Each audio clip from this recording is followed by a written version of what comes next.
Hey, it's Chris. Scooby-Dooby-Doo. What the deuce, right? You know what I'm talking about? Wow, we're going to see where this goes because I think a lot of people went, oh my goodness. It's a big week. Let's go. Look, with that sort of tease, you knew I was going to start with Defenders of the Realm, right? Like the Legends Edition. I have been hyped about this game for like over a year because it actually got delayed from like 2023 to 2024. This was like one of like the 2 or 3 top most anticipated games in 2023 for me. And it fell down the list, it fell down the list, it fell down the list for 2024, and finally it came out. And Greater Than Games, you can see right up at the top here, right? 57,000 followers. That is a lot of followers, right? That's like Awakened Realms level style when they launch their games. And truth be told, it slowly creeped up throughout the day, and it launched, and it's got $95,000. Any other campaign, you go $95,000 is pretty good. But then you go $250,000 goal. Okay, that's fine. Not a big deal, Chris. That's only 325 backers, Chris. Like that's not very many. I need to keep on the backer train to keep the train going. I think that's stupid, by the way. I'm sorry. Okay, that being said, 100 plus miniatures, 1 to 6 players. I'm not sure how I feel about a 5 and 6 player with this. 1 to 2 hour castle defense, action mimicking, castle panic style cooperative game. And in case this picture isn't indicative enough, and the number in the upper right hand corner here, everything is miniaturized. Everything is plastified. And even the coins are plastified. So I'm not sure. I mean, it's cute. It's a nice gimmick. But it reminds me way too much of that super deluxe over-the-top Castle Panic edition that came out a couple years ago. And I said, why? And that's what a lot of people are also saying. They're saying, why? Because, I mean, it's fine. But even if you look at these miniatures, right? These are all the same sculpts for the gravestones, right? So it's not even like you're getting drastically different stuff. We'll skip down here for a second just to the expansions, just to say that you can see, okay, these expansions are going to somehow be $50 with 1 card, I believe. And I think they said, 20 miniatures of all the same sculpt. And each of them, right? And you're going, Chris, well, that's $30. What are the pledge levels, Chris? 150. 150 gets you the game.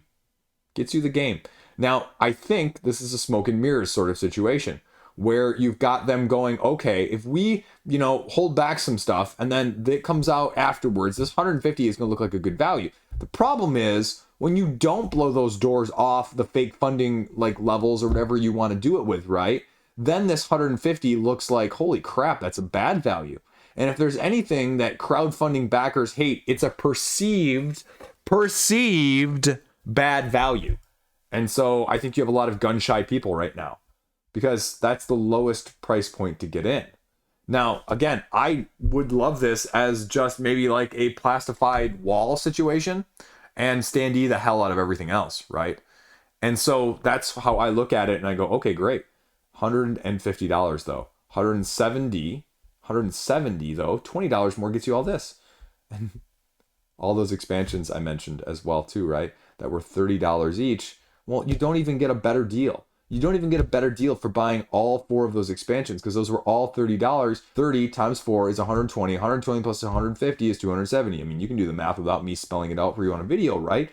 So why would I buy this? Like, there's no incentive, right? There's no bundling. And again, like, okay, well, this is $25 there. Why is this $25 there? It's only $20 when I add it to the base game alone. So that just doesn't make any freaking sense. It's fine. 10 inches tall. Like, I don't even think that looks great. Like, at least Cthulhu had tons of detail. Like, I hate Cthulhu for everything it's worth, but it's at least a super detailed massivature, and that's not. The sleeves unlocked promo content. Like, you gotta get the promo content first. Like, there's no graphic to say this is a huge box. This is the fake Awakened Realms box to make you feel like you're not overspending things, right? I'm joking, but I'm using that as a real example though. They say, hey, this is not a great price for the core, but you're gonna get a bunch of junk thrown along with it. Now, do you need that bunch of junk? Well, that is the real true debate. But that's the issue. Now, a gameplay, right? It's a 4-phase system, and you're going throughout the day and filling up your darkness tracker as you progress, gaining your actions, healing up, and increasing your card hand size then to take your actions via your card-driven gameplay simultaneously without a turn order, then to, well, position your heroes, battle, set up, everything else that you're going to need to do for the Dusk phase, because then you count how many of those cards you've played, and you eventually, well, advance the villain side of things. And then as the villains go, that decreases the tracker. You get more bosses, the minions spawn, and night comes to an end. So how do you tower defense until you get to the boss and defeat them potentially? That's the dynamic. But as much as I love the premise of this, right?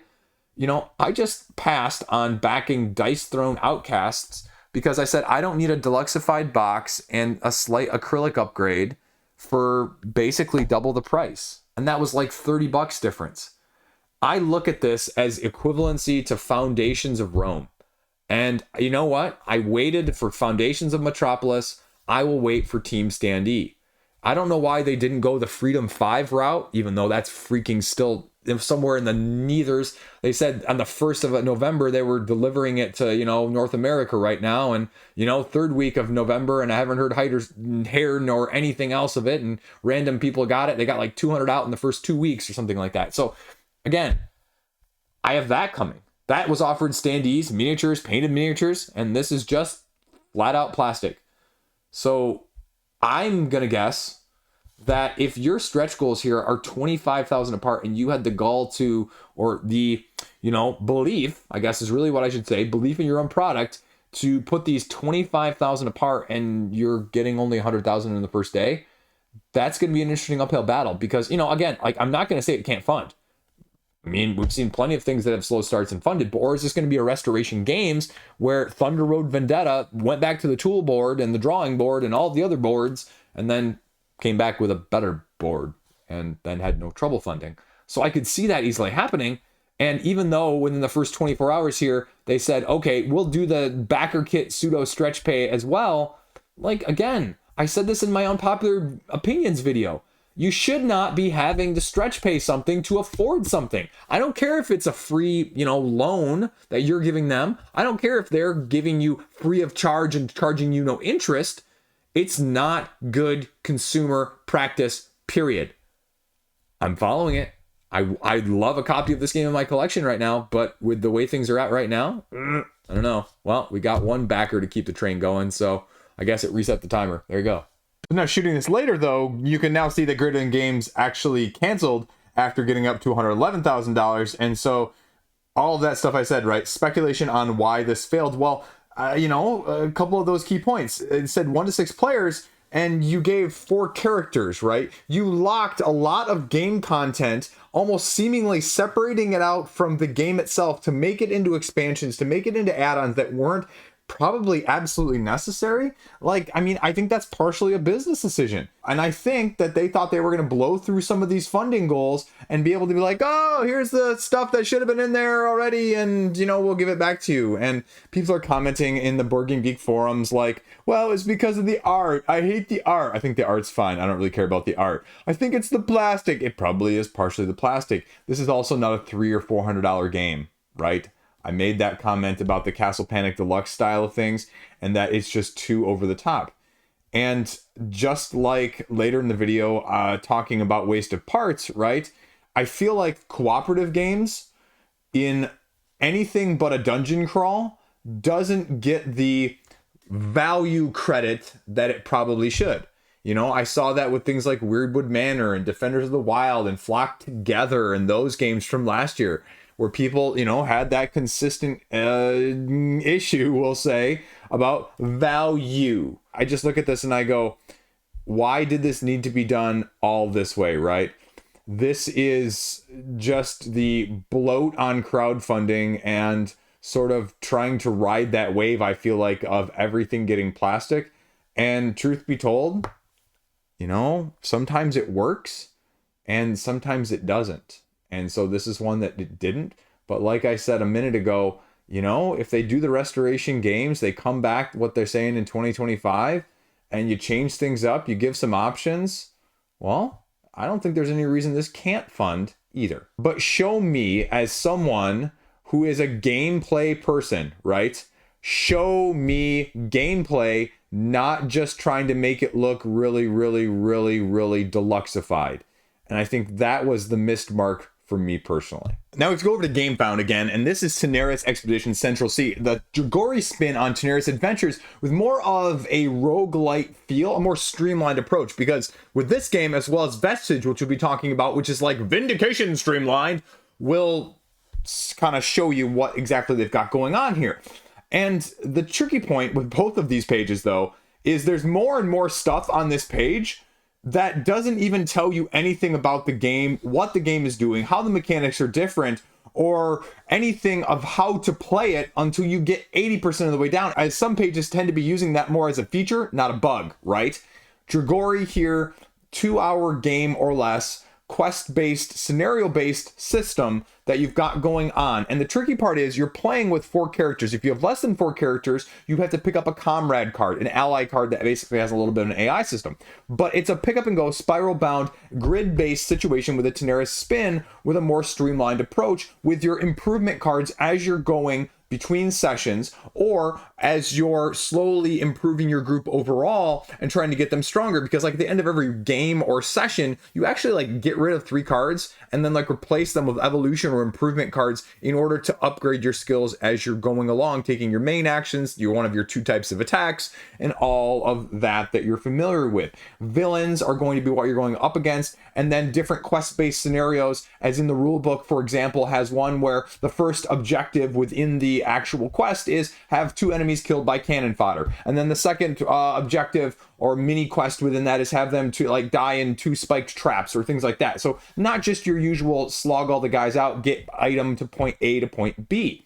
And then they, as I was just kind of talking, skimmed over some of the unlocks here that they've achieved, right? Ships that you're going to be maneuvering, the ammo and the weapons you're going to be using on those ships, the amount of crew that's going to be manning that, and the other things that you're going to be going up against as you traverse the grid system. So it lays it all out right there. It's a lot more streamlined. I mean, that's the one thing I'll say this week is a lot of these rulebooks are very pleasantly shorter than I was expecting. This, Revenant, and Vestige are all short rulebooks under 20 pages, all of them, all under like 16 or 18 actually. That's freaking looking awesome as a miniature, right? I would love to have a painted one of those on my shelf. Quests, encounters, improvements like I mentioned. What that does though is upgrading your attacks or the combos that you're going to have available to you, and then, well, mix and match, right? Deck building, campaign, dungeon crawl. There is a narrative component. It's not probably as strong as, say, as some of the other stuff we've seen more recently, or even last week's Lands of Evershade, but it gives you vibes of that. $199 for the Expedition all in, which is really 2 hero packs, each with 2 additional heroes at your disposal, plus a little extra boss guy here, plus the boss guy up here with this guy. So what that's going to be offering essentially is just that with the deluxifications. If you want just the gameplay, I believe that's, well, no, not that one. It's this plus the hero packs, which after we get past the stretch goals are right here as an addition. Now the tricky part, like I said though, is you have to basically play with 4 characters. You don't have to play with 4 people, but you're gonna have to add like ally companions to round things out, and each of your classes has to be distinct. Each character you're choosing has a different role: tank, healer, that sort of thing. And so you have to have 4 of the different roles in that regard as you're going along and playing. But you can see, I mean, I've been scrolling now, and I can scroll for a lot longer, and you don't even have a clue about what's going on because we're still in the add-ons and the hero packs. And again, maybe it's just the graphics are getting twice as large on these things. And so finally we get down to the videos here, and again, you can kind of see thoughts right there, because it's more streamlined, it's more straightforward, it's more accessible. If you were looking at Tanares previously and didn't get in, they have these small like 15-second snippets down here in terms of their own videos to show you like what some of these upgrades are. For example, right here is your AoE, your area of effect sort of attack, and if you spend extra coinage, you can only affect your enemies, and if you spend extra coinage in this one, it affects a larger area in the first place. So that's how you're going to be upgrading and sort of utilizing that combo based system. As I said, the side quest as well when you're doing the main quests. And I'm not sure, is this the one that's in the rulebook? Yeah, right. This is the exact one that's in the rulebook. 2 enemies die inside the spikes, And then down here, kill 2 enemies with cannon damage, because like after every round, there's going to be cannons shooting and bombarding the beach. And so you have to like position the enemies in the right area. And so they get, well, death. Enemies are going to be unpredictable, or how they're going to act, or altered by the curse cards that they're going to be having sort of affect them as they go on. And your choices are going to have, well, ultimately shaping and changing the course of the game as a whole. How much and to what extent? That'd be my question, right? I'm not sure this is going to be a Lands of Evershade, but it's going to give you something at least to, you know, gnaw on, if you will. That's it. Painted stuff, get your stuff whenever. And when actually is this supposed to be delivered? Let's check. I missed that up here. So we're talking September 2025. So, yeah, okay, we'll say Q4 2025. So there you go. Then we're talking Vestige or Nebula, $325,000. Modern Euro, they're saying Vindication in an hour, right? The problem is, nowhere on this page does it actually really tell you how to play this game, especially if you're not familiar with Vindication. Like, Vindication was a game I always had on my radar, but I never had any inkling to acquire. Like, if you can play now in an hour and you've made some streamlined improvements and you say this is the 2.0 version and it's just going to be awesome, well, I am actually super interested in this. But it sort of also has try before I buy, because I just don't know, as a Euro action optimizing, combo driven resource management, do your little side jobs to upgrade, grab your little allies to help you and activate the areas as you're moving across with a slight area control dynamic. But now they've got a couple different modes, including a cooperative mode, as well as a sort of, well, I don't like this terminology because it's marketing kind of fluff. It's sort of like when you go to the fancy restaurant and they say like whipped mashed potatoes with la la la la, and you're like, you just kind of made mashed potatoes, right? They're just mashed potatoes, and you're upcharging me because you think that those words will make me feel better about paying $7 for a side of mashed potatoes instead of $3 like I would at in a regular restaurant. But they call like the AI system or the Automa system or the Solo system a non-player NPC anyway. But essentially what they say is, if you want to do cooperative, that's the big question mark. And I like the idea of cooperative in this, but it's kind of just a footnote at the very end of the rulebook here. Let me see if I can scroll and find it for you guys. This is literally this paragraph right above my head. I'll scroll up so you can see it. This is all it says about cooperative. Multiple players play against at least one nemesis. That's the AI system I was talking to you about. If at the game you have the most leverage and no nemesis objectives are completed, you win. So does that mean that it's a collective? Does that mean that every person individually? Does it change any of the game dynamics, the AI system? It's just not clear. And it sort of reminds me of the Renegade Game Studios solo game that came out earlier this year as well. That was supposed to be like 1 to 2 players, but it was basically like 1 player solo game with 2 players hand holding together, which is fine. But I don't really feel like that's a 2-player game. And I look at this too, like if it's just the same thing and just kind of everybody does their own thing and you can't really help each other and you're just like not almost getting in each other's way, then you beat the game. So if there is something more to that, I want to see it, because there's also nothing on the page. And the one video that's on the page here with Vestige is a video that they did, and they said, okay, well, this is how we're comparing it to Vindication, which is awesome, which I'd love to see in text format on the page. But if you're someone like me, or if you're someone looking at this campaign as completely new, if I've never played Vindication, this video is basically talking jargon. And if you don't know how the mechanics break down, and if you're not very, very familiar with it because of how fast they're talking, like kind of like I am right now, but if you're not familiar with any of those aspects, as I watched that video for like 5 minutes, I kind of said, oh, well, that's, you know, okay, you said that that's the same, and you said that this is slightly different, but this is slightly different, but then you said that this name is different and this name is different, but it's actually the same mechanism. So is it really different? And you're just putting a surface value on it different to say it's different, but then also just tell me that it's same. So there's a little bit of that. And again, it wasn't very helpful for me as someone who has no Vindication background, right? And I couldn't actually find the rule book on the page, but someone had found it at least and posted it over on the Board Game Geek forums. So that's actually how I got to this link right here to get the sense of it things. And again, it's a decently nice rule book, but it's a sort of reminds me of a little bit of the Stonemaier games sometimes, because as you can see right here, right, it's defining, okay, these are what jobs are. These are what artifacts are. These are what augmentations and bounties are. These are the 3 different types of cards and augmentations and things you're going to be going after. And this is how you're going to be doing jobs to get these things in the first place.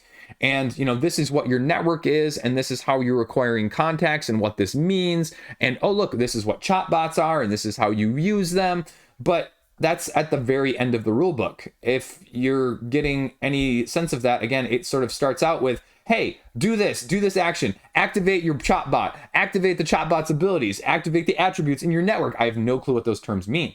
And so the organization of this made me a little bit confused when I first read it, because it goes through the 4 actions, but I don't know half of the terminology in these actions before I scrolled down here to see the setup and then see the explanation. So, from that aspect, once I did that, it made more sense. And I love the idea of traversing around this, gaining leverage, victory points, and gathering them slowly, doing your set collections, doing your resource management, going around, activating your little color wheel, as they say right here, in order to mitigate, strengthen, or achieve the things that you need to in order to gather your points. And, sometimes you'll lose points, sometimes you win points, sometimes you're going to have to risk it if you're not having things go your way. Or, for example, one of the things in the rulebook says if you can't move because other people are blocking your path, because normally you need to be able to go somewhere to get somewhere else, you can actually move 2 extra spaces, will allow it, the game will break for you in that way, but you're going to lose one of your concentration or your power. And so there's going to be things like that you may or may not like. And this sort of reminds me in a way even that I talked about previously of Seven Wonders Duel, right? And Seven Wonders Duel for Middle-earth, whatever you want to call it, right?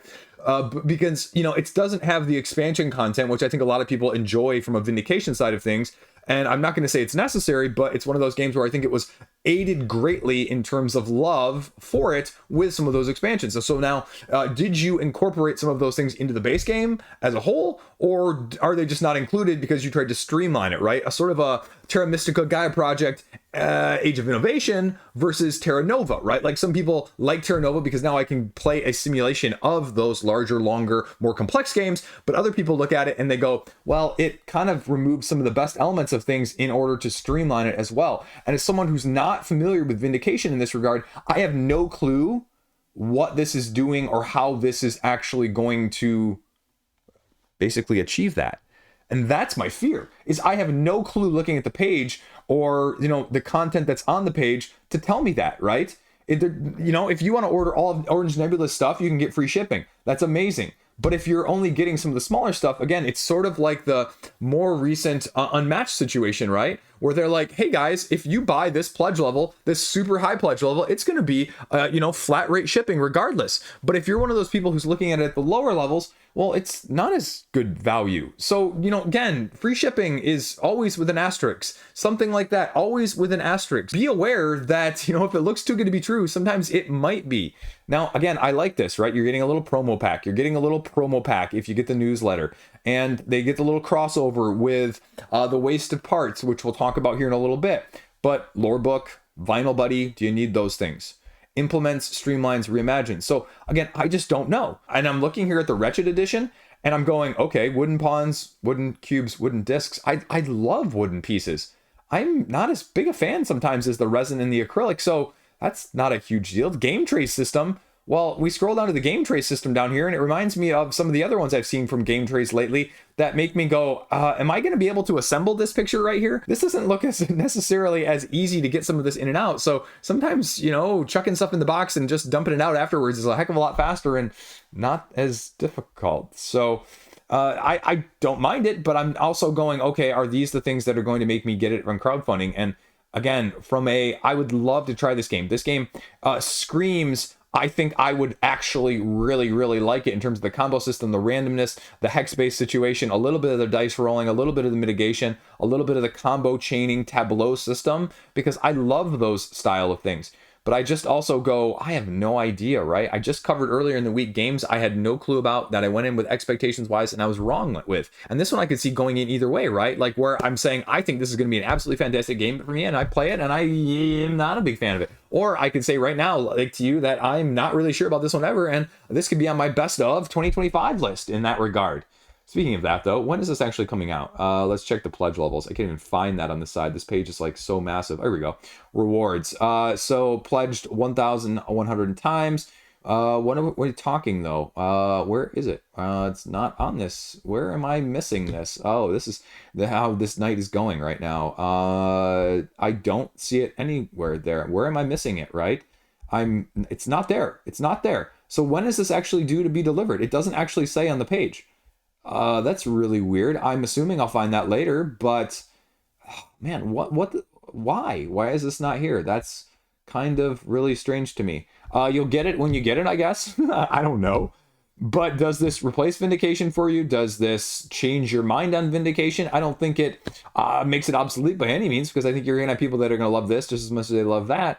But the other thing I'd wonder too is sort of like the Seven Wonders situation. Are we going to see an expansion for Lord of the Rings Seven Wonders in the near future? I mean, you have so much idea, right? That's with the Vindication base game alone, plus a big box expansion here, plus a big box expansion here, plus a big box expansion here, plus, you know, module right there, plus module right there, plus action trackers, plus promos, plus promos, plus promos, plus promos. That how much of that can you fit into one of these boxes and not feel like there's going to need to be expansion content? Or was all of that just, you know, like over the top, you know, superfluous awesomeness, and you just don't need it too, because that's a huge reduction in content comparatively. So again, this one has, you know, I would love to trade for or end up at retail side of things. And, you know, again, I'd say promo packs, 12 cards. Are you willing to pay almost double the price to get a little bit of a promo if you love this? And I think this one now is going to be one of my dark horses to keep an eye on for, I don't know, sometime next year if I can find the delivery date at this point. But we'll see, because, I mean, they're doing great. $250,000. There you go.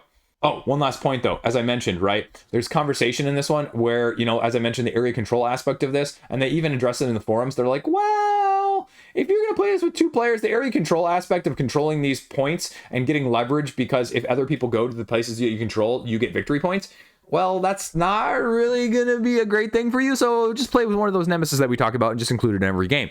Well, that's fine. So I'd make the argument that maybe that if you're looking at playing this with less than 3 people, it might not get the full, you know, mechanical optimization if that's one of your key points of interest. Then I'm really impressed as well with this one with Revenant. I'm just looking at this from a mini Voidfall standpoint, and I sort of said that tongue-in-cheek previously from Mindclash. But again, with $355,000 here, 1 to 4 players, worker placement tableau, defensive space combat. Again, the rulebook's on the page. It's a shorter rulebook than I was expecting. It's like 8 pages-ish. I think they're double-sided pages. So it's maybe like actually 16, because it's like the twofold ones that are just extra long. What was that? Hamburger? Hot dog? Whatever. It's a long one. This is what you get on this channel, right? Me being an idiot all the time, every video. But what you're doing here is you're essentially like fleet hopping. And the fleet is divided up into like 6, I believe maybe 7 different houses that are going to all have different attributes and ways of taking actions of their slight asymmetry. And not only when you use those slight asymmetric actions in order to coordinate your defensive fleet as you're slowly pulling them back from the front lines, trying to not be crushed by the Voidfall in the first place, you're actually going to be able to warp different places to get a little respite, to explore new planets, and to get more actions or unique abilities depending on how you do that. But simultaneously, while you're then choosing those fleets and which houses to use for in that regard, that will also gain you influence in those houses in the first place. And as you gain influence, and that's going to affect the end game victory conditions, because you're not only going to have hidden objectives that you're going to be scoring after the end of 4 rounds, but then you will also be looking at it from a how much point do I get per faction? And it's the strength of the faction multiplied by the influence in that faction for you in particular. So that is your combo driven scoring system at the end. And you're going to be upgrading along the way, not only the ships and the abilities, but also your 3 workers, your 2 crew, and your captain, which is, I think, maybe also going to have some asymmetry. I'm blanking on the captain side of things as well. But check the page out and you can clarify that for yourself later. But I love the idea of this. I almost wish with this one, less so with Vestige. I look at Vestige and I look at that. I look at that as a pure competitive game. I love the idea of this. But like, can you imagine doing all that stuff I just said as a pure cooperative thing? That's what I looked at this and I was kind of like hoping, because I mean, it's kind of got a cool vibe in that sense. Again, this page is going to lay out a lot of the stuff I just told you, right? Your crew is upgraded. Your queue is upgraded. I said that in the outtake section there. Protecting your fleet. They're going to be attacking you, damaging, and corrupting. And so they're also going to destroy ships because you can recruit new ships to replace them or to be upgraded in the first place. Corruption is how you're going to lose victory points. The ships are assigned to one of 7. Okay, I was right. 7 of the great houses. After you assign them, you gain influence. You escort them, the flagship, back. And your technology allows you to add those new ships, like I was mentioning, hyperspace to a new system, new systems, new planets, new ships, and relief from the Voidborn, not Voidfall. Own your frigate, but you upgrade it along the way, making it more powerful. Again, I'm not a huge fan of some of the symbology that goes with this. I don't think it's as intuitive as a lot of the other symbology that I've seen in similar weight games, but it's not horrible either. It's just like, again, what's your preferred learning style more than anything else. With the upgraded pledge here, though, you are going to be getting a little bit of a mini expansion. I believe 2 modular situations here, Reason and Faith. Reason adds, I think, another house, and Faith adds a new dynamic because you're going to have basically a separate module where there is an actual like religious faith component where 3 houses are on one side, 3 houses are on the other side, and like 1 house is neutral. And again, it plays into the dynamic of not only is it going to be faction influence, but it's going to be faith influence, and that's going to have a dynamic role in terms of changing some of the abilities, I believe, that are available to you in terms of what they're doing, but also end game scoring. So, right? Here's the breakdown of it. The retail pledge is, that's what it is. But £79 is going to get you the unlocked gameplay expansion content and the upgrades. And if it's anything like Voidfall was in the first place, the upgraded stuff sells for a little bit more of a markup even on the secondary market now to this point. So if you like this and you like having little plastic ships you can flip over and similar to Voidfall, stick in the damage to and stick in the pieces of the ship in the first place, then you're probably good to go with this one. And just like with Chip Theory, just like a few of the other companies like Ivy Studios, I mean, this is a premium deluxe edition and you know what you're paying for from that aspect of things, right? Right, here you go. Here's the ships that I mentioned with the little holes that you can, upgrade and stick the things into, and the similar Voidborn miniature ships and the rifts that you're familiar with if you're familiar with the original game. A little bit of upgrades there.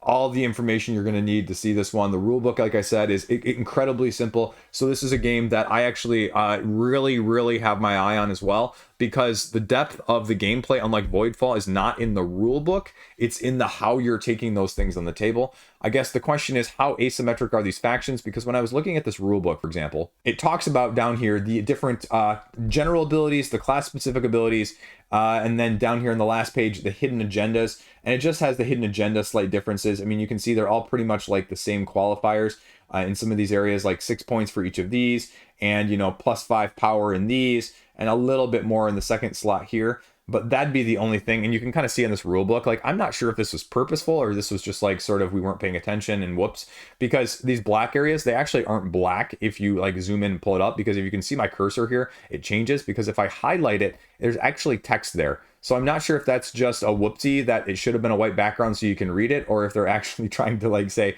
no, we're not gonna, don't worry about the specifics, Chris. We'll just, show you the highlights and you can read that, because let me see if I can blow it up here and you can see the text. Blown it up here and you can kind of vaguely make out these words like, right? Shuffle the training, equipment, and support cards separately, then place each deck in the supply area. Each player draws 1 card from each deck. So again, but if I zoom out on that, you're not gonna be able to read that whatsoever.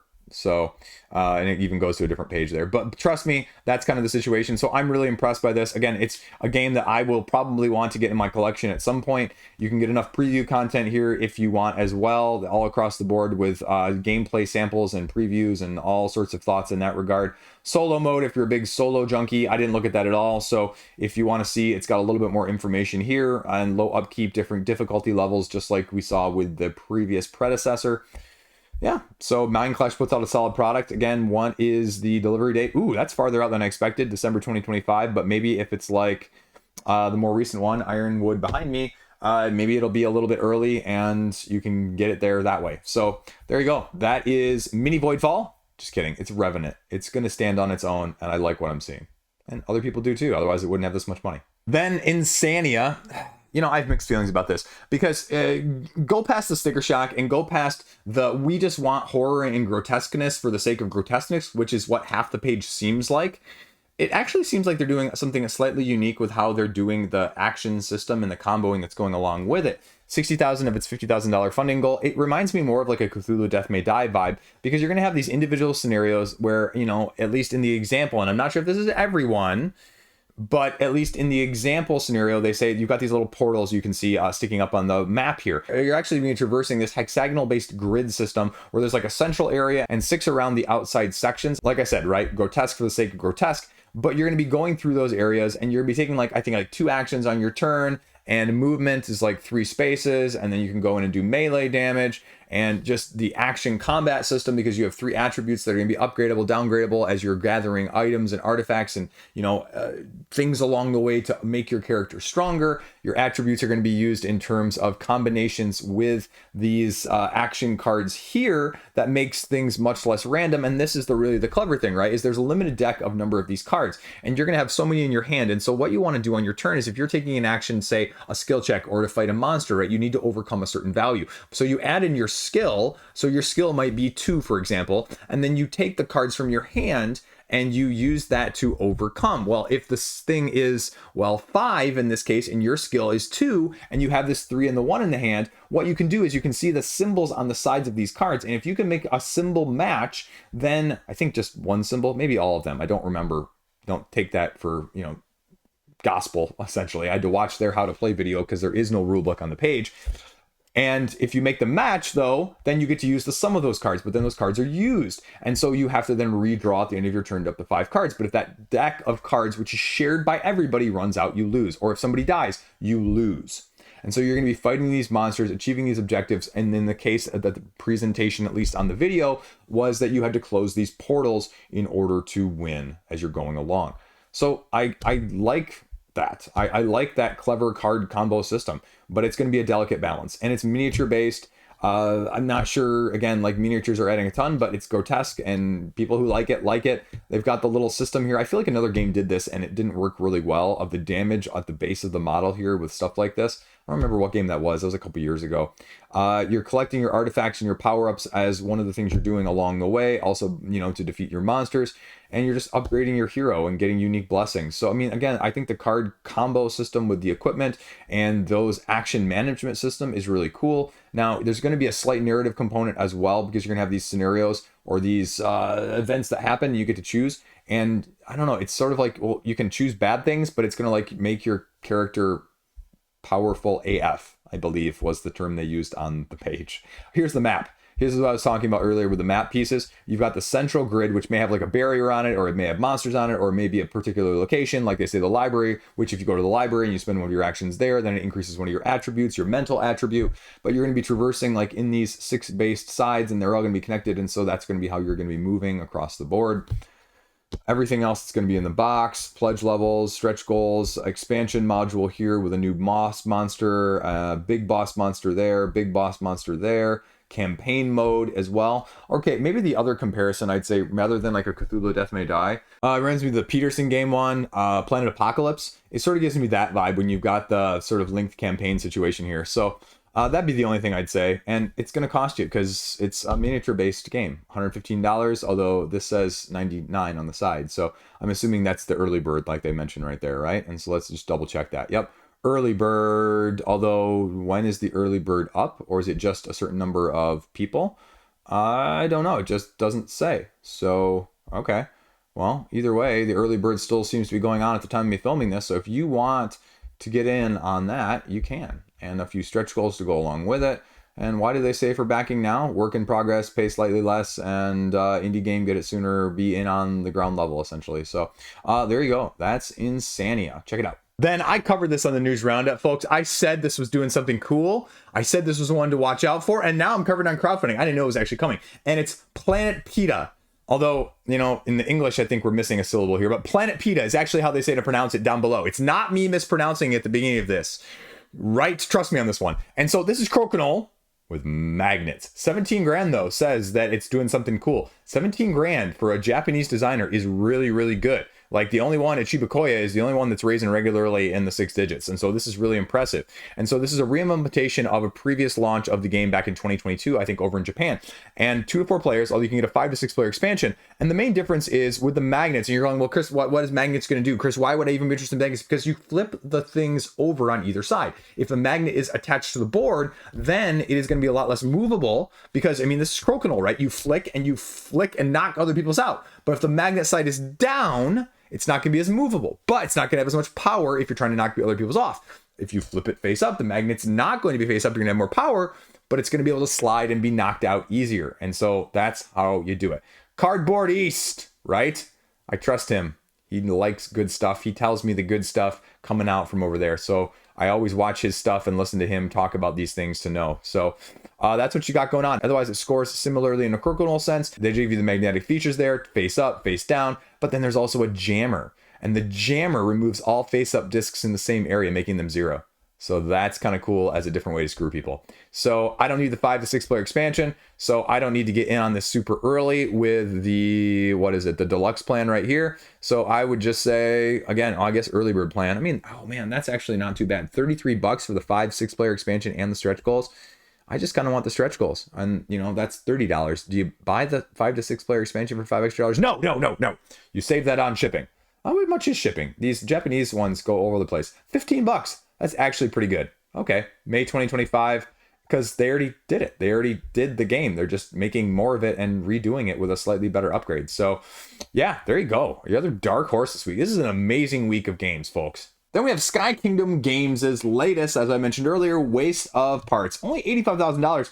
And truth be told, I think it's because of price, like we saw with Defenders of the Realm, right? $129, $89. And you're going, Chris, that's not that much different. But, again, it's not miniature driven. It's got standees and acrylic standees, but it's got the first player miniature here that you can kind of see as well. So what this game is, though, if we scroll all the way back up to the top, let's get to the top here so you can kind of get a sense of things, is it's a little bit more of a pandemic, a cooperative style of that, as you're slowly managing the 16 spaces on the map, majority of them being the parts of the mech in the first place, taking anywhere from 3 to 5 players that you're utilizing. Now, this plays from 1 to 5 players, so be aware, if you're playing with 1 or 2 people, one of you at least is going to have to manage multiple characters. And there are essentially 8 different actions that you're going to be manipulating on this mech as you move around, healing, repairing, taking your actions, and just fending off the enemies as you're drawing them. And how many you draw on a turn-by-turn basis is going to be dependent on how noisy your machine is. And during these rounds, you're going to be moving across the land, and you need to get to a certain point. I think it's like the 35th marker, essentially. 35 spaces you have to move. But you only move if your 2 engines in your cockpit are not damaged or there's no enemies in them. So you have to make sure that that is not the case. The other dynamic that you may or may not like, I can't tell how much mitigation just from the page in the rulebook alone, although it's a very short rulebook, about 10 pages, you can kind of tell is that the attacking for both, your characters as well as the enemies, it's going to be dice based, meaning if you roll a 1 or a 2, it's a miss, it's a 3, 4, 5, or 6, it's a hit. And that's true on either side of things. If the enemies, similar to sort of keep the heroes out, are left in the room unattended, they're going to do damage. And if they do damage enough, not only does the mech stop working, but the mech can start to lose health and get on fire. So those are the things you're going to be having to repair. But along the way, you're going to be able to upgrade your mech itself in order to take better pandemic-esque style actions, if you will, because there are going to be rooms that are going to be upgradable. There's going to be equipment that you can gather and salvage in order to create this. There's also going to be an escalation of enemies, a la, say, like an Aeon's End-esque vibe, with different levels of these as you go through them, because as I mentioned that noise earlier, that noise determines how many of these on the enemy phase that you draw. Some of them will spawn enemies, some of them will affect you in other ways as you're going along. That's what you're doing, right? And so again, you can see why the noise mechanic, the dice rolling mechanic may not be, people's preferred aspect. But this has a slightly different asymmetric pandemic-esque vibe. Now, the other thing I didn't mention is those asymmetric characters that you're going to be choosing at the beginning of the game. They do have some asymmetric actions that you get to choose and allocate from as well as you're going along, right? Unique abilities, almost like I pulled up this part to talk about it at that time. I'm not that good though. And again, that's what the game is. So what it is, a little bit more in detail down here, the abilities that you can kind of see along there. And then it gives you sort of the other character overviews that I'll skip past that you can read for yourself. It talks about the decks and the mechs that you can kind of see here. Upgrades, where they can be placed, how they can be placed. Here's the multifunction rooms that I mentioned, the ones that you're really utilizing to upgrade along the way. How the enemies are going to be looking, their health, their range, their attack, that sort of aspect as well. And then we get down here to the pledges. The pledges, again, like I said, right, $129 and $89. So for that, with the stretch goals, $89, we'll kind of see. Now, if you're backing Vestige, this is what I mentioned on the news roundup. You get this little expansion pack of a certain number of cards here, upgrade cards, salvage cards for free, and otherwise you can just add it for $8. Again, though, I have to state, this is a little bit of more of an expensive price than I was thinking it would be as a cooperative, non-miniature based game. And with the stretch goals here being as far apart as they are, well, okay, we'll see, right? And the upgraded version essentially has that double neoprene playmat, if you're looking at it from that. Rulebook is right there, player aid, all the stuff that's in the box. So, yeah, I mean, I think it looks solid, and this is one that I want in my collection too. But like I mentioned, right, which indie games are you going to support this week or next week or this month, and how do you feel? I think this has a really good base setup, though, for future expansion content and being able to play off of this. And we'll kind of see. 85,700 people. There you go. Then Emotions the board game. I was like, Emotions the board game. Okay, that could be kind of a cool concept, right? You roll the die, you move, and if you land on a triangle, you get a positive emotion card. If you land on other like square card emotion spot, then you just get a negative effect, which either like a +1, an equal, or a -1. Well, if it's +1, you just move one space. If it's -1, you move one space backwards, and if it's equal, you just don't move. But you have a hand of cards with these triangle emotion cards that you have to use to discard the bad emotion that it's attached to you. So it's really random and luck based there, and so it's supposed to be more of a learning game of saying you're learning how to use the good emotions to get rid of the bad emotions, and it's designed by therapists and psychiatrists and psychologists to help you figure this out. It's a roll and move. It's very straightforward. And how do you actually get rid of those cards if you can't move? Like you draw the equal sign, you can't move, and you're stuck on a bad emotion space. Part of your turn is just like discarding a card and drawing a new card from the deck and rinsing and repeating, and it's just first one to get to the other side. So roll a bunch of 6s and win. There's a little bit more to it than that, but that's what it is. And wow, $50 for that, because it's got some miniatures and the characters have no differences as far as I could tell looking through this. So you can get the expansion, which allows you to have 8 characters that are playing at the same time, which seems insane to me. So either way, I mean, again, it's got $11,000 with 15 people. Ooh, 15 people. I did not see that before. That's a lot of money for 15 people and a $50 price point. Question mark? That's sus. Well, actually, one of them is a $4,500 backer, and 3 of them are $1,000 backers. So that's 75 of the 11 grand there. So take that for what you will. Sewer Monsters. It gives me sort of the Casting Shadows, Unstable Unicorns vibe. It's just funded at $3,000. Essentially, what you're doing, again, is you're drawing 2 cards on a turn, using those cards to collect them in certain patterns or sets in order to achieve what's ever on the left side, to upgrade the right side, to flip your little booklet to the next page in order to get all the way to the end. First, you're going to have some crazy action cards. You're going to have whatever these inspector cards are called, which are going to be bad and have opposite effects to you and everyone else potentially in addition. And that's about it. As you upgrade your character, you get more asymmetric options of actions. That's the game. It's the game. You can get it, sometime in the middle of next summer. There you go. Sewer Monster. Stop it, Kickstarter. Then next up from Fourth Circle, who does these very historical or either relevant political games with a very good mechanistic approach. $35,000 of its $10,000. The one, I think, from a year or two ago, Votes for Women, very well acclaimed as sort of, I think, like in the lines of almost a Twilight Struggle vibe from a 2-player aspect. And so this is a little bit different, a little close to home, right?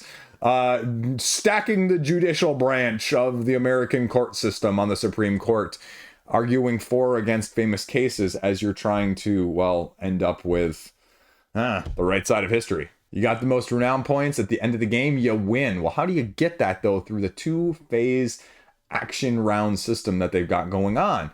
Well, what you're doing essentially is you're manipulating these tracks. You're manipulating the judges on the... I can't even say that with a straight face. You're manipulating the judges on the bench. You're going to try to influence them. You're going to try and put your clerks down on the side that you think is going to win. But you're also going to try, as the rulebook even states, age them out. No, I'm not kidding about that, right? And actually, if you had this as the longest rule book of the week, that's actually the truth of it over all those other ones we talked about previously, right? So it talks about the gathering of the influence, the advocation of spending your influence cubes as you're going along, supporting the candidates, adding clerks, law review articles, again, to, adjudicate the judicial philosophy, but then here, like I mentioned, right, add an aging marker to any justice on the bench. So the game goes until, well, you either run out of cases or you run out of justices because you've aged them all out, right?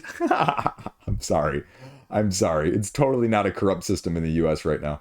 You go into the adjudication phase as the second aspect of this. If there's an opening on the bench, you put somebody on the bench. And this is a tricky point. It says right here, if you only have 2 players, you have to do something slightly different in the appeal phase of rolling a die and adding some neutral clerks on one side or the other, and then deciding with the decision portion of this who won, essentially, right? What party wins. And if the judicial philosophy is on the same side as the position, then it's considered a landslide victory, it sounds like, or a narrow victory is the opposite. And you're going to have hidden objectives that you're trying to align with to score points as you're going along. Like I said right here, game end when either cases stack or justice deck is exhausted. So, I mean, Fort Circle puts out some solid stuff. You may not like the theme, but the mechanistic approach in these games is well renowned and well thought of. So again, $75, super small indie company, right? It's like Spielworks, essentially. And we see their games pop up a couple times a year. So just like I said with Waste of Parts, this is going to be a really indie game. And where do you want to spend your money more than anything else? So there you go. Doing good though, 35 grand. And then, although it says Queen here too, this is not Queen. This is Mowgli Distribution, which makes me wonder, Queen, they have like at least 2 accounts on Kickstarter. Is there a reason that this is Mowgli and Queen, or is this them getting around having other stuff that's not fulfilled yet? I don't have a clue, but that's kind of weird, especially when we got the huge Queen logo up there. So we've seen one of these games on crowdfunding previously, Dabba Walla, but Moonlight Market is a newer one. Oh man, this is really weird, especially when you have all of the other Queen games lined up below that. Okay, Moonlight Market is sort of a bidding, auction, drafting, set collection style game where essentially you only can make these necklaces out of 3 pieces each, but you're going to be laying cards down next to these pillows in order to bid for them and gather them to bring them over to your set collections. But if you ever get more than 3, like if you end up with 4 of the same color, then you have to like discard 3 of them. And so you're trying to get like the highest numbered set collection from that aspect as you're going along. So that's the main thing that you're going to be looking at and trying to negotiate and score points off of. And then Dabba Walla is sort of like literally a game where you end up stacking these tiles on top of each other, just like the back of the cart there. And you just go for 13 rounds of sort of stacking these up. But then you go on to phase 2, you flip the game board and you start delivering. To deliver those, you play cards. And that is according to how you're delivering them based off sort of a price, right? That's going to adjust. So selling at the right time, based on the stacks that you have, that's Dabba Walla. So it's kind of weird to see this again. And there's actually a bunch of video content. Oh, wait. These are not any of these games. Those are all the old ones from Queen. So I guess there is a little bit of Dabba Walla here, though. So that's actually surprising. Oh, actually, just kidding. Dabba Walla was the one that was done previously, like I said. So Moonlight Market, the one that is currently new, has no gameplay. Okay, that's more like what I'm used to seeing on Queen Games pages. So let's see, though. I'm kind of interested. So it seems like they're just maybe the German distributor of the Queen Games in the EU. So I guess so, right? But why are they coming to it and delivering it in the US then? That's weird. I'm probably going to look up how many Queen Games aren't delivered at the point of me filming this after this video ends. Then we're talking about another super indie game, right? Star Chart, 1 to 8 player constellation matching card game. Sort of like a between 2 cities vibe, only with a card-driven constellation aspect. So what you're doing is you're drawing these cards and you get like 2 of them and you choose one and pass the other. But then you're going to have like a constellation, it sounds like, in between players. And so as you lay your cards down in your star chart, you're trying to create the one in between you so that you can match and score points. You're going to have abilities that are going to modify it, but as it says here, right, you can manipulate by removing a card, moving a card from one place to another, or inserting a card into a place where you can't normally do that, because otherwise, normally you can only insert these cards on the end of your chart on either side of things. And first one to get 15 points based on matching those constellations wins. That's the game. And, rulebook's there. So how to play is there. It's got $1,100. It's funded. Good job. This one snuck in there out of nowhere because it doesn't actually load under the tabletop games, I think, because it's technically playing cards here. So Garphill, Trilogy, playing cards, new Suspicion decks, reprints, and reprints of cool stuff and promos if you're a promo junkie from that aspect and you want tuck cards. So yeah, they're just giving you a bunch of the old promo packs, and they're saying, hey, we have enough of an interest now that we can do it. And you don't also need to repurchase a bunch of promos if you already have ones. So they can bundle them apparently in sets that are hopefully very friendly to you if this is something you were looking at in the first place. I have no idea, but again, there you go. It shows you what they are. You can click on the links over to Board Game Geek as well to see them in more detail. And that is everything. So there you go. Then we're going over here to Keyforge and the Prophetic Visions Ghost Galaxies ninth iteration of Keyforge, although let me clarify there, they're third, but this is the ninth overall, and they're offering new prophecy cards with this 36 card completely 100% unique deck by deck situation that you have as you go head to head trying to forge enough keys in order to beat your opponent by gathering the ether that you need in the first place.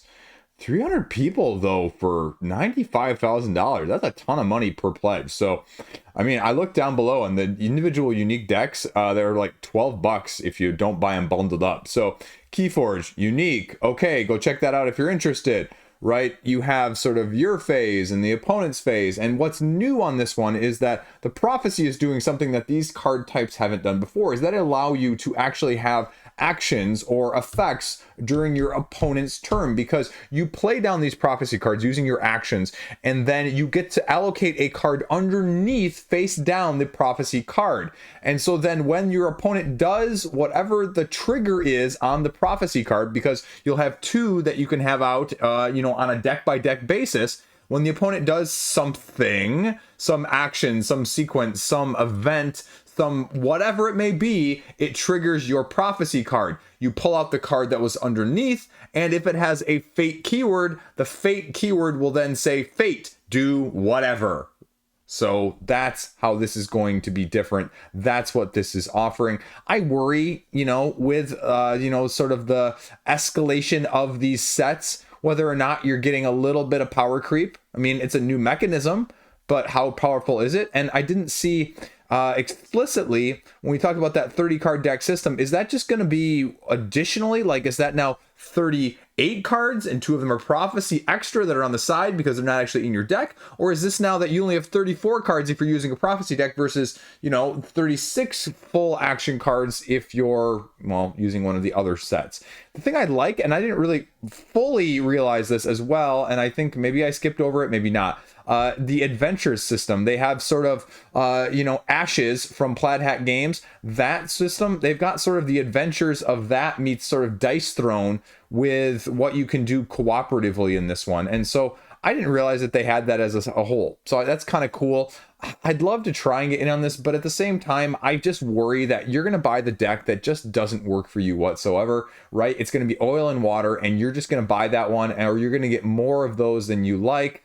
And I look at this and I go, yeah, that's a ton of money to find out that, I don't like half of these decks, right? So that's my problem. And that's been always my biggest holdup from getting it in the first place. So this is kind of weird though. If you look at this, right, you get 6 decks for $80, which is fine, right? You get the stretch goals, which whatever those are, a little bit of like promo or whatever. And look at this. This is sold out. 10 people are getting $2,000 worth of stuff. I'm assuming that's like game stores that have a huge Keyforge market. So that makes sense. But the stretch goals right now, there's no stretch goals. There's none. The $100,000 is only, we'll tell you what the name of the 10th one is. So that's fine and all, but then when they're, $100,000 spaced apart as well, like what's the stretch goal actually going to be? And is it going to be worth it? Because right now I'm going to say no. But you saw up there, it was 6 decks for $80. Well, if each of these decks is $12 here, because I'm assuming I can just add these on ad nauseum, okay, I mean, that's fine. But 12, again, times 6 is 72. I'm missing something. I'm sure I'm missing something, right? I'm missing maybe it's these Prophetic Visions limited foresight decks. Maybe that's what it is. New graphical treatment though for that. Well, let's go back and check this. I want to know whether or not I'm right on this one. Let's see. I mean, Prophetic Visions, Keyforge, blah, blah, blah, blah, blah, Svelte decks only. Okay. Prophetic Visions Archon deck. Prophetic Visions Archon deck. I must be missing something, right? That's okay. I'm gonna leave that alone. Maybe they don't realize it. Maybe I'm just stupid and it's too late at night when I'm filming this. But yeah, does this appeal to you? Head-to-head battling, or the adventure system that they've got as well? Again, I'd love to pick up some of the newer stuff. This, or either, what was the previous one? Ember Skies, you know, just to try it out at some point. Maybe like 3-4 decks. Mix and match, rotate with the kids and see, maybe with an adventure system. But, you know, we'll see where it goes. It's got $100,000 almost the time it's me filming this. And I mean, that's not bad, but I feel like their last ones as well had a lot more. And I thought we'd pull up their page here just to check that, because I felt like, again, like that wasn't unreasonable. But is this not appealing to people, or is this saturation, right? The last one, Ember Skies, almost $500,000. Grim Reminders before that, 600,000. Winds of Exchange before that, over $1 million. Whoo, dog, that's a drop off there. So we'll see. I hope that's not going to be a situation like the beginning of the video, but we'll go from there. Then Hands in the Sea, sort of a Twilight Struggle-esque version. Now, this is the second edition from Flanix Games, as you take your card-driven 2-action playing cards down to area control, economic build, and just capture your opponent's capital as you're playing along. Rome versus Carthage. So, right, 2016 game is getting a rerun. Although it's getting a rerun with a huge price cost creep and a huge amount of plastic in that sense. So does that appeal to you? $81. I'm not actually sure if this one's available though otherwise. So that might be the reason to get in, but exclusive miniature set is okay. But $81 then for this sort of war-ish head-to-head Twilight Struggle vibe game? It's a lot of money, you know? And we're seeing that, but do you really want to bling it out on that style? Well, you can, I guess. It's got reviews out there. This isn't a game where you're going to go in wondering whether or not the mechanics are going to be necessarily whatever you may be concerned about. There's a little bit of a deck build in this war game as well that's different, as you're having these deck systems and these asymmetry between the Rome and Carthage, battling over warfare on land and sea, and using dice, though, a little bit. And having events that pop up in addition. So it looks like a solid game. It's 7.3 over on Board Game Geek if you go back and look. I'll leave it at that though. You can check out the rulebook. It's on the page as well. So if this one, see right there. See, I told you it was right there. It was almost like I planned that. And again, plenty of content, and that blue and yellow makes it really pop. So reminds me of like a combination of Land versus Sea and Endeavor Deep Sea in terms of the coloring and combination.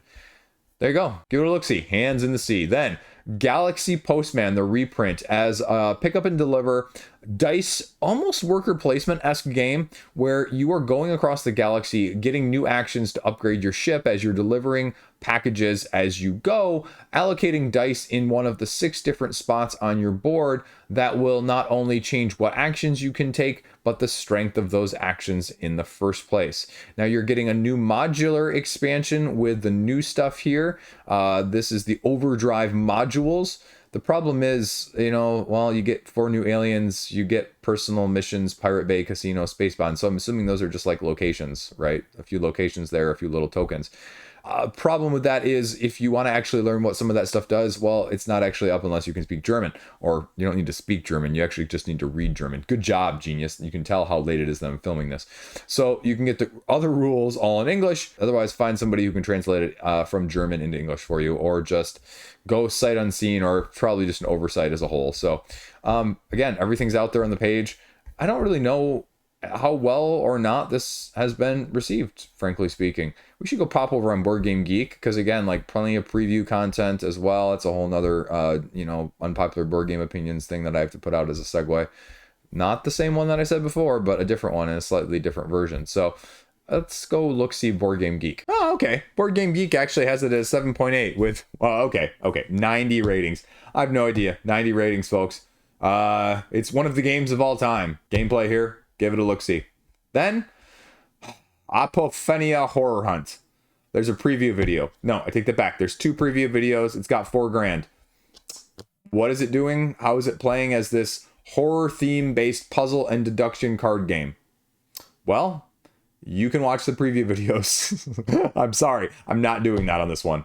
There's no rule book. There is next a little explanation of how you're connecting these areas and exploring on the board and what your actions are. It's just finding evidence to help you deduce the identity of the horror before it's too late by clues. No player elimination, because even if you die, you can still get unique abilities to somehow ghost your way back in. Innovative game mechanics, original rules like no other tabletop game whatsoever. 12 different horrors. Hidden trader mechanic, if you like that sort of thing. Here's what's in the box. Here's what's in the box. Here's some pledges. 55 or 90 euros gets you a bunch of expansions and a deluxe box. So, right? It's there. It's there. You can watch those 2 preview videos because that's the only way you're going to get more information right now. But you know what? It's funded. So $4,000 out of over $3,000. 74 people though. Ooh. So there you go. It's funded. Now we hop over to Captain's Log New Horizons. 2 new expansions for this. Similarly, it's not just because it's the end of the video, folks. I take it back from the comment earlier, though, if you were watching the whole thing. This is actually the longest rulebook. And it's because it's 60 pages long of this stuff. So this is an open sandbox-esque pirate-based game. I feel like I've seen 3 or 4 of these in the last couple years. And you're just getting more and more stuff. Myths and legends is what it's bringing you with the New Horizons expansion. Asymmetry, actions, exploration. You basically take 2 actions on your turn. You either move and take an action, you take 2 actions, or you take an action and then you move. So you can flip it either way, but you just can't move twice as you're going along. You got crews, you've got nations, you've got historical exploration, everything that you might want out of this. But is it for you? How does this fare compared to the other ones that I've seen out there in these lines? So, I mean, again, to be getting this much money, how much was it again? $96,000. To have more than Keyforge at the time of me filming this, you know, if you had said before these launched, who's going to have more, I would have gone Keyforge hands down. But that's kind of crazy. But it's actually just really good. It shows you how spread the money is or how much people are willing to spend on stuff regardless. I mean, it goes back to Defenders of the Realm at the beginning. I have no clue though, right? You get modes, you have expert modules that you can incorporate.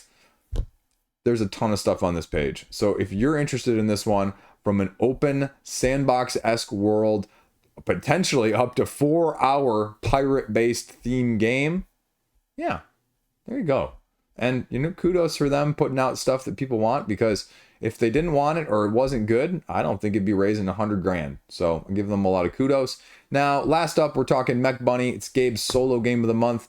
No rulebook yet. It's almost $30,000. It's got a roguelite feel as you have a deck-driven, John DeClaire-esque, upgrading clear transparent cards to make your own action deck stronger, and you're going to be utilizing objectives that are laid down on the map as you have to achieve them by passing over them potentially, and then using your cards to, you know, basically rinse and repeat the roguelite style of things that you're sort of used to, right? Move, attack, knock out, die, rinse, repeat, upgrade your cards. There you go. And Gabe down here has about a 15-minute video on how to play. You can kind of see that I was watching it right there. And the playthrough will be coming soon, although it does a little bit of a playthrough in the rules aspects as well. And what is the actual cost here? $24 and $5 for the print and play. So that's it. That's his solo game of the month. It's doing fantastic. Congrats, Gabe. This is good. I like this. So that's it. That is your roundup. Boom. You thought I was going to be under an hour this week, right? I say it. I try and cover as many.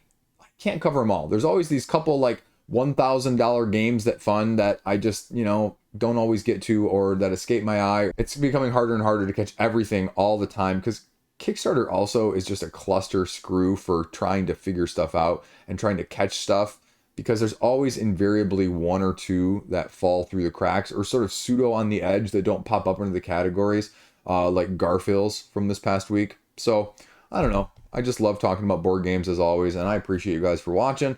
And I will actually be having a video out in the next week or so.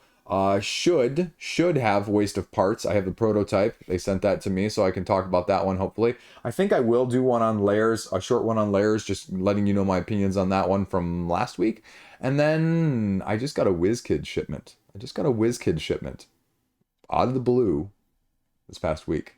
And I got one of their hot releases. I got the hottest WizKids release. So if you want to know more about Star Trek, Captain's Chair, the re-thematic and re-incorporation, slightly differently, obviously, of course, version of Imperium, Classics, Horizons, that sort of thing, Legends. Yeah, it's pretty freaking good, actually. Well, asterisk that, but pretty freaking good so far. Pretty. So, we'll go there. That's all I got. Otherwise, stay classy. Have a great day. Let me know what you want to see. And Castle Combo, Agent Avenue sitting over there. Not sure I'm going to get to Enormity this next week in terms of getting that filmed. So that one's going to be probably the end of the month, post-Thanksgiving, before the campaign launches on the 3rd. Because got to get a lot of attention to that one. Got to get a lot of thoughts on that one as well. So if you like those, I know that was actually more popular than the Aeon's End video this week, but either way, I'm hyped for both of them. So still don't have Marvel United Multiverse. Who knows where the heck Cthulhu Death May Die is. Somehow Freedom 5 from Arcane Wonders is at, per the email this evening, at 92% shipped out in North America. Guess who's in the 8%? So yeah, we'll go from there. That's all I got. Have a great freaking fantastic day. I need to go secret agent this. Peace out.